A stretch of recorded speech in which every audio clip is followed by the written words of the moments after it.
के प्रकटीकरण के निहाय जिला परिषदक उपाध्यक्ष ललिता झा जी कार्यक्रम के मुख्य आयोजनकर्ता और विद्यापति जी के और मैथिली समाज में सांस्कृतिक चेतना के माध्यम से जागृति पैदा के निहार पुरुषोत्तम वत्स जी, सहस्रामक पूर्व मुखिया वीरेंद्र चौधरी जी, उपस्थित मंचस्थ कवि और संगीतकार लोकन, उपस्थित भाई बहन लोकन, बहुत कुछ कहवा के नहीं, पप्पू जी सब बात कही देलखिन, लेकिन एकाध वो बात हमरो कहे के इच्छा है।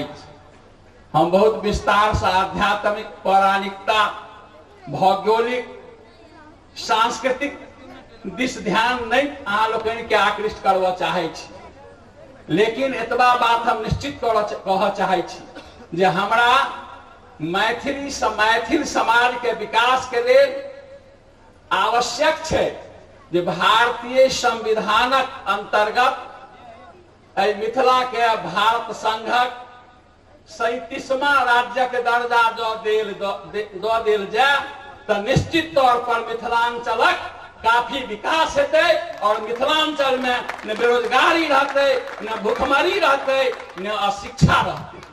आज बहुत ठाम मांग भ रहल छै राज्यक।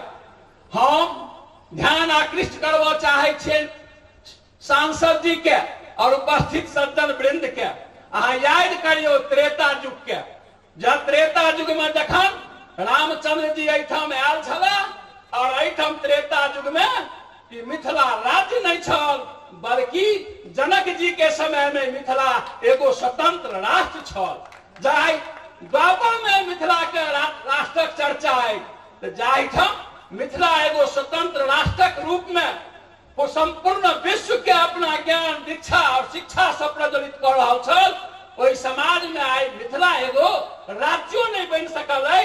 तै के लेल हम मिथिलांचल के भाई लोकन के आह्वान करे छी जे सांस्कृतिक चेतना के माध्यम से हो या आन आंदोलनक माध्यम से हो, हमरा लोकन मिथिला राज्य के लेल संकल्प ली, कियाक त मिथिला के विकास तखने संभव भ पेते। ऐतिहासिक दृष्टिकोण से, राजनीतिक दृष्टिकोण से, आर्थिक दृष्टिकोण से, भौगोलिक दृष्टिकोण से एक राज्य बनवा के लेल जते आवश्यक अर्हता हेबाक चाही ओ सबटा अर्हता हमर मिथिलांचल राखैया। ऐसा बहुत कम जकरा अपन भूभाग छै, जकर राज्य प्राप्त करबा के लेल जे आरो कोनो शर्त छै, ओहि शर्त से बेसी शर्त मानवा के बादो मिथिला राज्य नहीं बन सकल। हमरा याद आबैया जानकी नंदन बाबू के जे मिथिला राज्यक स्थापना के लेल आंदोलन केने छले। अनेको राज्य भेले, तेलंगाना बनले, छत्तीसगढ़ बनले, आंध्र प्रदेश बनले, झारखंड बनले, उत्तरांचल बनले। तहिना कियाक त कतौ कहल गेलै भूभाग छै, कतौ समतल छै, कतौ पठार छै, कतौ नदी छै, कतौ भाषाई आधार पर राज्यक निर्माण भेलै। अगर पंजाब से हरियाणा के भाषा के आधार पर, हिमाचल के भाषा के आधार पर राज्य के दर्जा प्राप्त भेलै, तो हमरो मिथिला के मैथिली भाषा के नाम पर और मैथिली के जे अपन लिपि छै देवनागरी के नाम पर, देवनागरी में मिथिलाक्षर लिपि के नाम पर हमरो राज्य बनेबाक अधिकार प्राप्त हेबाक चाही। तें हम भारत सरकार से ई मांग करऽ चाहे छियै जे मिथिलांचल के 37वां राज्य के दर्जा दियौ, या विद्यापति के प्रति हमरा लोकन के असली श्रद्धांजलि हेतै और मिथिला समाजक विकासक बात हेतै। या भावना के संग हम चूंकि आरो बहुत वक्ता लोकन छै, ई सब कहता, सब बात विस्तार से कहता, हम बाधक नहीं बनऽ चाहे छी, लेकिन एते बात निश्चित है जे मिथिलांचल के कालांतर में अधोगति भेलै और अधोगति प्राप्त करबा के कारण हमरा ई समाजो दोषी छै और संगे एठाम के पॉलिटिशियन राजनीति के निहारो कवि छै। याद करियो तो मैथिली अकादमी के स्थापना बिहार में भेलै, जखन भारतीय प्रशासनिक सेवा में मैथिली के दर्जा देल गेलै, जखन संविधानक अष्टम सूची में मैथिली के मान्यता देल गेलै, जखन आर कोनो काम में मैथिली के दर्जा प्राप्त भेलै, सम्मानजनक स्थान प्राप्त भेलै, त किएक आइ हमरा लोकनि के जे पहिला से लऽ कऽ 5वां 7वां 8वां धरि जे पढ़ाई छै, प्रारंभिक शिक्षा दीक्षा जे छै, माननीय कर्पूरी ठाकुर जी के समय में ओकर अध्ययन होय छलै मैथिली में पठन पाठन। आइ हमरा क्लास से मैथिली के हटा देल गेलै। तें हम सरकार से ई मांग करऽ चाहै छियै कि जहिना मिथिला राज्यक स्थापना हेतै तऽ निश्चित तौर पर मैथिलियों के विकास हेतै, मैथिली एकाडमियों काफी आगू बढ़ते, मिथिला पेंटिंग के माध्यम से संस्कृति के समूचे देश देशांतर में नाम भेटले। लेकिन आइ आह्वान करे छी कि मिथिला राज्य के निर्माण के लिए, मिथिला के विकास के लिए, मैथिली के उन्नति के लिए अपन नेतृत्व पैदा करू। या हिंदी विद्यापति जी के प्रति हमरा लोग श्रद्धांजलि हेतै, या कह के बहुत बहुत धन्यवाद। जय हिंद, जय मिथिला, जय जगन्नाथ। इन्हीं छेड़ दिल का कनी। पहले हम इन विद्वान और राम के बैठा दिए पप्पू के गांव में। जब तक वाल्मीकि के पप्पू के गांव में और प्रदीप चौधरी के गांव में नहीं बैठा, तब तक मैथिली और मिथिला का कभी स्थापित नहीं कर सकते। एक सादा कागज पर लिख लियो। दोसर चीज, जनक के पिता मैथ्यू, व्यक्ति से समाजवाद, व्यक्ति से कांग्रेस, सुभाष चंद्र बोस, भगत सिंह, महात्मा गांधी से कांग्रेस, व्यक्ति से कोई दल, लोहिया और जयप्रकाश से समाजवाद, मैथ्यू राजा से मैथी, राजा के चरित्र और चिंतन से हमर सामाजिक राजनीतिक संरचना। अब अहाँ कहे छिए कि मिथिला राज भए जेतै, वो एक अलग भाव छै। निश्चित रूप से हमर सेंटीमेंट हमरा के ओहि में लागल छै। लेकिन अहाँ जे कहलिए विकास भए जेतै, भारत 70 साल के बाद 9.6% एजुकेशन ग्रोथ नहीं कर पाए। 1.2% भारत की लड़कियां पढ़ नहीं पाई। 0.8% हिंदुस्तान के दलित के भीतर एजुकेशन नहीं गया। सबसे ज्यादा माइंस, मिनरल्स, वाटर जिस प्रदेश में है छत्तीसगढ़, उड़ीसा, झारखंड, सबसे ज्यादा भूख से मरने वालों की संख्या पूरी दुनिया को मिनरल्स देता है उड़ीसा और छत्तीसगढ़, झारखंड।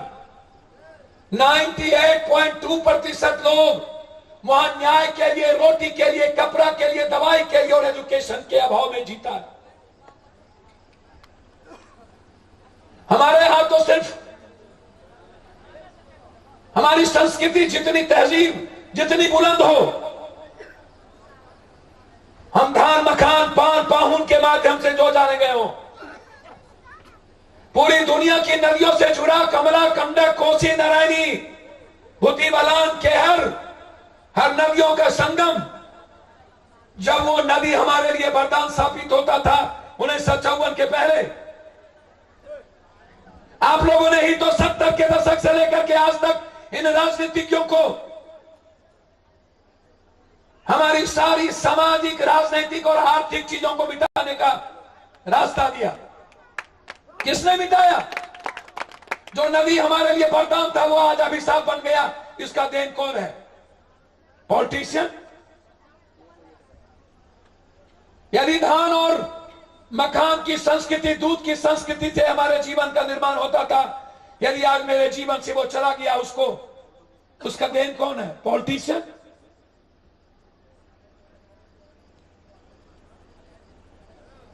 ये बात सही है कि हमारे राज से बनने से हमारे जीवन का जो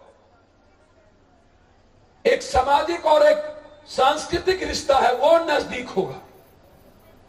जब हम अपनी भाषा में बात करेंगे, कलेक्टर मेरी भाषा में बात करेगा, एक गरीब आदमी से की हो कतैला निक्षी ने गांव भर के हालचाल ठीक है, तो अगर आधा बीमारी महीना खत्म है जेते और लगते कि हमारे कोई आदमी है बैठा लिया। ये बात सही है। लेकिन जहां तक विकास का सवाल है, अंतिम बात कहिए, मैं आपसे विदा लेना चाहूंगा। याद करिए बाबा साहब अंबेडकर का पहली पंक्ति, पहला लाइन, जिन्होंने एक ग्रंथ लिखा गीता की, जिन्होंने एक काव्य लिखा रामायण का, जिन्होंने एक रचना की संविधान के रूप में उस भाव का, और उन्होंने कहा था यह संविधान विश्व के मानव के जीवन को सृजित करता है और सबके भाव को जोड़ता है। लेकिन संविधान तो मेरा दुनिया का खूबसूरत संविधान है, होगा, लेकिन वह व्यक्ति कौन होगा जो इस संविधान की खूबसूरती को हर व्यक्ति के जीवन का स्रोत बनाएगा। और उस संविधान के निर्माण करता तो दुनिया के वैश्विक संस्कार के निर्माण करता हो गए, लेकिन संविधान चलाने वाला एक व्यक्ति इस देश में पैदा नहीं हुआ। यदि संविधान का निर्माण करता जिन बातों को कहा था, मिथिला राष्ट्र तो बन जाएगा, लेकिन मिथिला के लूटने वालों की संस्कृति बढ़ जाएगी।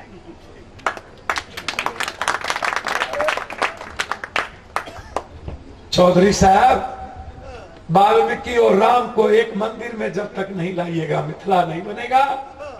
और उस संविधान के निर्माण करने वाले व्यक्ति को, एक बेहतरीन इंसान को जब तक आप खड़ा नहीं कीजिएगा, तब तक राज की कल्पना करना बेकार है। बस मैं यही कहना चाहता था। आप हर चीजों को खत्म है जितने ठीक से, मिथिला और मैथिल तभी जिंदा रहेगा जब हम विद्यापति कवि के चरित्र और उसके आचरण को अपने जीवन के आचरण।